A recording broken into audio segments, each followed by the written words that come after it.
आयुक्तांनी तर तपास गतीनं करतो हे सांगितलेलं आहे. पण मुद्दा असा आहे की या राज्यामध्ये लाडकी बहीण अशा गवगवा होत असताना आपल्या बहिणीवर अशा पद्धतीने अत्याचार होतोय, एक सगळ्यात महत्वाची घटना आहे. म्हणजे एकीकडं लाडकी बहीणचा मोठा गवगवा, पण आपल्या बहिणीच सुरक्षित नाही अशा प्रकारची स्थिती राज्यामध्ये निर्माण झालेली आहे.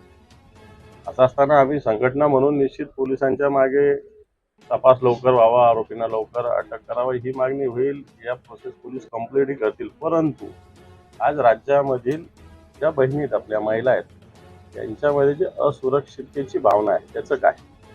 कारण सरकार कायदा आणि सुव्यवस्थेच्या बाबतीत सरकार जागरूक नाही, स्पष्ट होत आहे. आम्ही त्या हेतूनं मान्य पोलीस आयुक्तांशी चर्चा केलेली आहे. पोलीस आयुक्त काय करणार? सरकार मजबूत असलं तर सगळ्या गोष्टी मजबूत होत असतात. परंतु आपल्या लाडकी बहीण फक्त पोस्टर पुरतं मर्यादित आहे आणि लाडक्या बहिणी रोज त्यांचा जीव घेतला जातो, अशा प्रकारची स्थिती है। या महीने है जिस प्रकार हमारी माता बहनें असुरक्षित है, जिस तरह उनकी हत्याएं हो रही है, जिस तरह जो गुंडागर्दी करने वाले लोग हैं, गुनाहगार लोग हैं, उनको लॉ एंड ऑर्डर की कोई डर नहीं लग रहा है। इसलिए सरकार जिम्मेदार है। जो लोग गुनाह करते हैं और भाग जाते हैं उनको तुरंत अरेस्ट करना चाहिए। ये भूमिका हमने माननीय पुलिस आयुक्त साहब से रखी है। जल्दी आरोपियों को पकड़ना चाहिए। सर, आपने बता दें कि 45,000 से अधिक महिलाओं से अत्याचार का मामला महाराष्ट्र ज्यादा है, 70,000 से ज्यादा महिलाओं का है। 70,000 से ज्यादा महिला गायब है।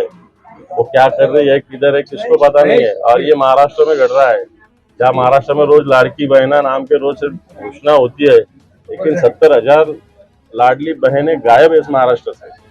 सरकार का उसकी तरफ ध्यान नहीं है। महाविकास आघाड़ी जब सरकार थी तो हमेशा विपक्ष की तरफ से आरोप लगाया इस्तीफा मांगा जाता था। क्या इस बार भी मांगा जाएगा आपकी तरफ से, जिस तरह से कार्य?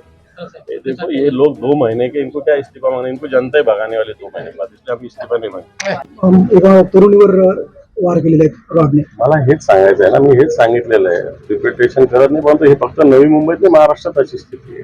ठाण्यामध्ये असं घडलं, मुंबईमध्ये असं घडलं, आणि महिला या राज्यातल्या सुरक्षित आहेत का हाच प्रश्न मी या निमित्तानं सरकारला करतो। हिट अँड रनच्या प्रकरणात खूप मोठ्या प्रमाणात महत्वाची मागणी आमची आहे, त्याला कोणतेही राजकीय स्वरूप आम्ही देऊ इच्छित नाही, पण ज्या मुलींची, ज्या आपल्या बहिणी त्यांची हत्या झाली, ती त्यांच्या कुटुंबावर ज्या वेदना होत्या त्या आम्ही आज बघून आलेलो आहे। म्हणून जर ह्या वेदना थोड्या का होत नाही कमी, त्या तर कमी होणारच नाही, पण करायचं असेल तर सगळ्यात आधी आरोपींना अटक झाली पाहिजे। तुम्ही असं म्हणता की पोलिसांचा तपास सुरू आहे, आरोपींना ताबडतोब अटक करा, त्याच कामासाठी पोलीस आयुक्तांकडे गृहमंत्र्यांशी काय तुमचं पर्सनली बोलणं झालेलं आहे? बोलूया आता, एकदा सगळी माहिती घेऊन गृहमंत्र्यांशी बोलू। मात्र गृहमंत्री काय करणार आहे, तशा राज्यपाल कधी येतात त्याची वाट बघतो, नवीन त्यांच्याशी भेटू।